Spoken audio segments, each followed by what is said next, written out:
बिस्मिल्लाहिर्रहमानिर्रहीम। मज़ी कपड़े पर लग जाए तो नमाज का हुक्म। तो यह है कि मज़ी किसे कहते हैं। मियाँ बीवी आपस में खुशफेली करते हैं या छेड़छाड़ करते हैं, तो इसके बाद दोनों की शर्मगाह से जो कतरे निकलते हैं ना, इसको मज़ी कहा जाता है।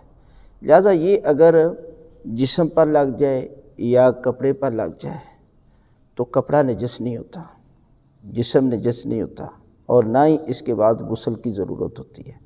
अगर आपने वज़ू किया तो आपका वज़ू भी बातिल नहीं होता। लिहाजा इसमें नमाज भी आप पढ़ सकते हैं। लिहाजा इस मसले को समझें कि ये पानी जो है, ये कतरे, ये पाक है, और आपकी बॉडी पर अगर लगते हैं तो आपका जिस्म पाक है।